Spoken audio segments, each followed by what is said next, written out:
Hello everyone, welcome to Uttaranchal computer. कैसे हैं आप सब लोग। आज जिस टॉपिक के बारे में हम लोग बात करने जा रहे हैं वो है जीएसटी। जीएसटी को आज हम लोग बहुत ही बेसिक लेवल पर समझने की कोशिश करेंगे। उससे पहले हम लोग अपने टैक्सेशन सिस्टम के बारे में थोड़ा सा जान लेते हैं। हमारे टैक्सेशन सिस्टम को दो पार्ट में डिवाइड किया गया है, जिसमें सबसे पहला आता है हमारा डायरेक्ट टैक्स और दूसरा आता है हमारा इनडायरेक्ट टैक्स। डायरेक्ट टैक्स हमारे वो टैक्स होते हैं जो जिस पर लगाए जाए उन्हीं से ही वसूल किया जाता है। जैसे कि इसमें हमारा इनकम टैक्स आ जाता है, यानी किसी इंडिविजुअल की इनकम पर जो टैक्स लगाया गया वो इनकम टैक्स। हमारा इसमें कॉर्पोरेट टैक्स आ जाता है, कंपनी की इनकम पर जो टैक्स लगाया गया और कंपनी से वसूल किया गया वो हमारा कॉर्पोरेट टैक्स हो जाता है। इसी तरीके से नेक्स्ट इसमें आ जाता है हमारा कैपिटल गेन टैक्स। जब हम संपत्तियों को या हम कह सकते हैं जब हम एसेट्स को खरीदते हैं और बेचते हैं, उस पर जो हमें प्रॉफिट होता है उस प्रॉफिट पर गवर्नमेंट टैक्स हमसे वसूल करती है, वो हो जाता है हमारा कैपिटल गेन टैक्स। इसी तरीके से नेक्स्ट हमारा आता है सिक्योरिटी ट्रांजेक्शन टैक्स। सिक्योरिटीज के ट्रांजेक्शन पर जो टैक्स गवर्नमेंट वसूल करती है वो हो जाता है हमारा सिक्योरिटी ट्रांजेक्शन टैक्स। सिक्योरिटीज यानी जैसे हमारा म्यूचुअल फंड हो गया, हमारा शेयर हो गया, डिबेंचर्स हो गए, बॉन्ड्स हो गए, ये सारी हमारी सिक्योरिटीज होती है। तो इनके ट्रांजेक्शन पर जो टैक्स गवर्नमेंट हमसे वसूल करती है वो हो जाते हैं हमारे सिक्योरिटी ट्रांजेक्शन टैक्स। ये कुछ टैक्सेस थे जो कि जिन पर लगाए गए उन्हीं से ही वसूल किए जाते हैं, इसीलिए हमारे किस कैटेगरी में जाते हैं, डायरेक्ट टैक्स की कैटेगरी में जाते हैं। इसी तरीके से हमारे टैक्सेशन सिस्टम का दूसरा पार्ट है इनडायरेक्ट टैक्स, यानी कि जो टैक्स लगाए किसी और पर जाते हैं और वसूले किसी और से जाते हैं। जैसे कि सबसे पहले इसमें जाता है हमारा एक्साइज ड्यूटी। एक्साइज ड्यूटी यानी कि उत्पादन कर। किसी प्रोडक्ट को मैन्युफैक्चर करने के बाद में जब वो प्रोडक्ट फैक्ट्री से बाहर निकलता है मार्केट में, उस मार्केट में आने से पहले हमारे मैन्युफैक्चरर को उत्पादन कर यानी कि एक्साइज ड्यूटी देनी पड़ती है। तो एक्साइज ड्यूटी दी तो हमारे मैन्युफैक्चरर ने, लेकिन किसी भी प्रोडक्ट की कॉस्ट में वो एक्साइज ड्यूटी ऐड होकर के होलसेलर तक पहुंचेगी। होलसेलर अपना प्रॉफिट ऐड करेगा। मान लीजिए होलसेलर किसी और राज्य में है, तो उस राज्य में पहुंचने से पहले वहां पर उसको कुछ ऑक्ट्रोइट देना पड़ेगा या एंट्री टैक्स देना पड़ेगा। तो होलसेलर के पास पहुंचते पहुंचते उस प्रोडक्ट की कॉस्ट और बढ़ चुकी होगी। मान लीजिए अगर वो रिटेलर को सेंड कर रहा है, तो रिटेलर अगर किसी और राज्य में है तो वहां पर उसको एंट्री टैक्स देना पड़ेगा। उस वजह से उस प्रोडक्ट की कॉस्ट और भी ज्यादा बढ़ जाएगी। कहने का मतलब है जो टैक्स एक्साइज ड्यूटी जो हम कह रहे हैं, जो टैक्स लगा किस पर था, मैन्युफैक्चरर पर लगा था, लेकिन उसका पेमेंट लास्ट में उसका पेमेंट जो इनडायरेक्टली कर रहा है वो कौन कर रहा है, कंज्यूमर कर रहा है। इसी तरीके से कस्टम ड्यूटी होती है। कस्टम ड्यूटी हमारे अगर हमें कुछ कोई भी गुड्स अगर हम इंपोर्ट कर रहे हैं तो इंपोर्ट करते टाइम पे हमें कुछ टैक्स देना पड़ता है, जिसको हम लोग बोलते हैं इंपोर्ट ड्यूटी या कस्टम ड्यूटी। इसी तरीके से जाता है हमारा सर्विस टैक्स। सर्विस टैक्स यानी कि जैसे हम लोग mall, restaurant, cinema hall, airline service हो गई, हमारा रेलवे सर्विस हो गया, हम जो सर्विस ले रहे हैं हम उसका पैसा तो दे ही रहे हैं, प्लस उस पर हम टैक्स भी दे रहे हैं। कहने का मतलब है गवर्नमेंट ने टैक्स किस पर लगाया, एयरलाइन सर्विसेज पर लगाया, मॉल्स पर लगाया, या हम कह सकते हैं सिनेमा हॉल्स पर लगाया, जो भी सिनेमा में मूवीज पर लगाया, लेकिन उसका पेमेंट किसने किया, कंज्यूमर ने उसका पेमेंट किया। लगाया किस पर, इन सभी चीजों पर पेमेंट किसने किया, कंज्यूमर ने किया। उसी तरीके से हमारा वेट होता है। वेट यानी कि वैल्यू एडेड टैक्स या सेल्स टैक्स जिसको हम बोलते हैं।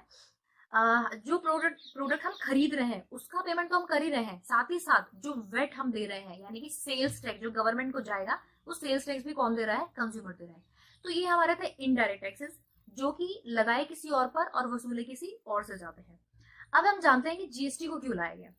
देखिए, इनडायरेक्ट टैक्सेस को हटा करके ही जीएसटी को लाया गया था। सबसे पहले जीएसटी को लाने का जो रीजन था वो यही था। क्या रीजन था, टैक्स के ऊपर टैक्स लग रहा था। अगर मैन्युफैक्चरर एक बारी टैक्स दे चुका है तो उस जो प्रोडक्ट है उसकी कॉस्ट में उस टैक्स को ऐड कर दिया गया, वो होलसेलर के पास पहुंच गया। होलसेलर भी उस जो कॉस्ट, जिस कॉस्ट में होलसेलर को वो प्रोडक्ट पड़ा, उस पर अपना प्रॉफिट ऐड करेगा, प्लस उस पर वो टैक्स देगा। कहने का मतलब है अगर मैन्युफैक्चरर ने 10 रुपए का कोई प्रोडक्ट बनाया है और उसने उस पर 2 रुपए टैक्स दिया है, तो वो होलसेलर के पास पहुंचा 12 रुपए का। होलसेलर के पास 12 रुपए का पहुंचा, होलसेलर ने उसमें अपना प्रॉफिट ऐड कर दिया, यानी कि वो हो गया 14 रुपए का। तो होलसेलर अब किस पर टैक्स देगा, 14 रुपए पर, जबकि 2 रुपए टैक्स उसी प्रोडक्ट पर हमारा जो मैन्युफैक्चरर है वो दे चुका है, लेकिन फिर से होलसेलर 14 रुपए पर टैक्स दे रहा था। तो ये चीजें हो रही थी जीएसटी से पहले, लेकिन जीएसटी के आने के बाद में ऐसा नहीं था।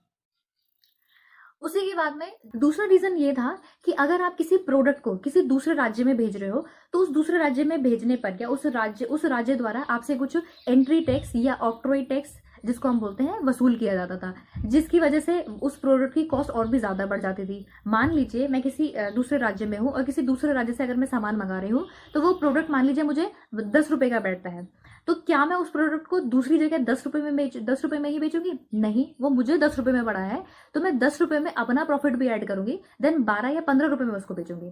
कहने का मतलब है, अगर प्रोडक्ट हमारा कई राज्यों से होकर के गुजर रहा है, तो वो राज्यों के द्वारा लिया हुआ टैक्स उस प्रोडक्ट की कॉस्ट को इंक्रीज कर देता था, जिसकी वजह से कस्टमर पर इस टैक्सेस का बर्डन कस्टमर पर पड़ता था।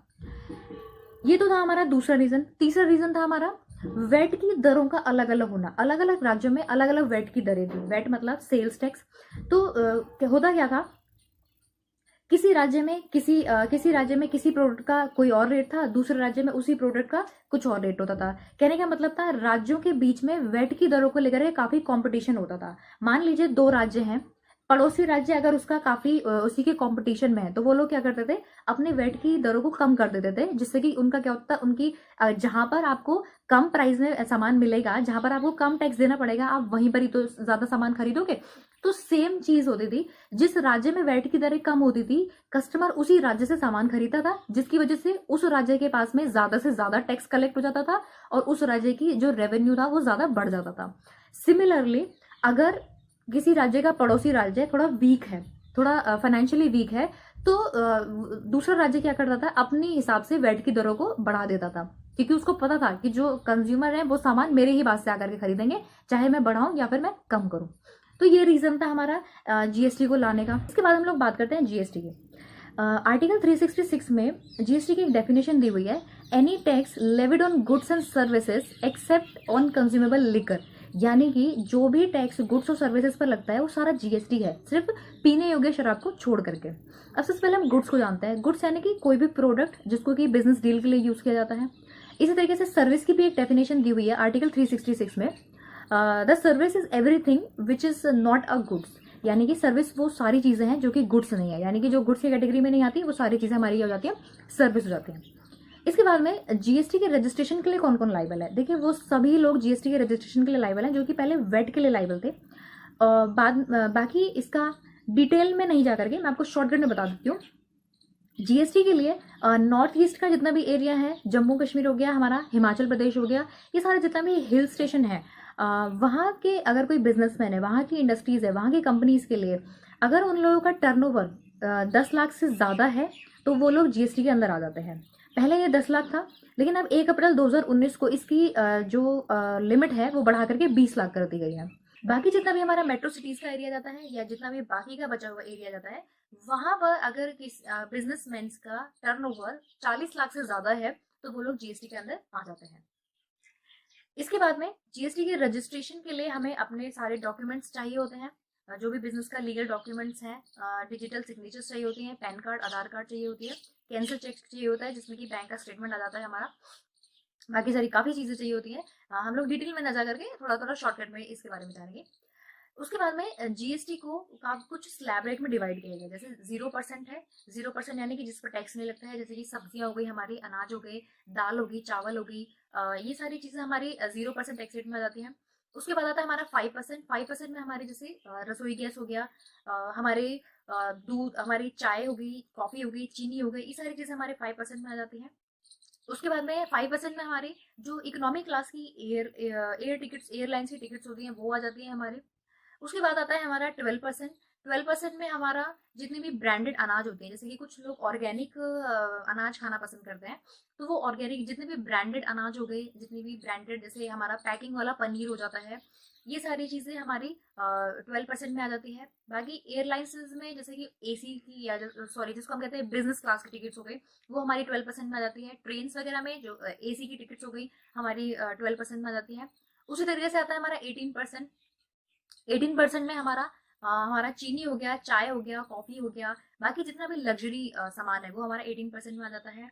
इलेक्ट्रिकल अप्लायंसेस हमारे 18% में आ जाते हैं। इसके बाद आता है हमारा 28%। 28% में एसी हो गया, वॉशिंग मशीन हो गया, फ्रिज हो गया, बाकी जितना भी हमारा लग्जरी आइटम्स है, जितना भी हमारी लग्जरी कार होती हैं, जितने भी हमारे लग्जरी मोबाइल फोन्स होते हैं, वो सारी चीजें हमारी 28% के स्लैब रेट में जाती हैं। तो इस तरीके से जीएसटी में कुछ स्लैब रेट डिवाइड कर दिए गए हैं, जिसमें कुछ परसेंटेज के बेसिस पर सर्विस और गुड्स दोनों को डिवाइड किया गया है। इससे क्या होता है, इससे गुड्स और सर्विस के डिफरेंशिएशन में कोई गड़बड़ नहीं होती है। आप उस प्रोडक्ट को चाहे गुड्स की कैटेगरी में रखो, चाहे सर्विस की कैटेगरी में रखो, जिस तरीके से जो नॉर्मल डेली बेसिस की यूजेस की चीजें हैं वो 0% में आ गई, जो थोड़ा उससे ऊपर की चीजें हैं वो 5% में, जो थोड़ा सबसे ज्यादा हाई लेवल की चीजें हैं वो 28 की परसेंट की कैटेगरी में आ जाती है। इस तरीके से जीएसटी के स्लैब रेट को डिवाइड किया गया है। आज हमने जीएसटी को बहुत ही बेसिक लेवल पर जानने की कोशिश करी है, आगे इसको हम और भी डिटेल में जानने की कोशिश करेंगे। आशा करती हूँ आपको आज का ये वीडियो पसंद आएगा, और बाकी किस किस टॉपिक पर आप वीडियो चाहते हैं प्लीज कमेंट करके बताइए। इस वीडियो को खूब सारा लाइक कीजिए, शेयर कीजिए, सब्सक्राइब कीजिए हमारे उत्तरांचल कंप्यूटर चैनल को। Thank you very much.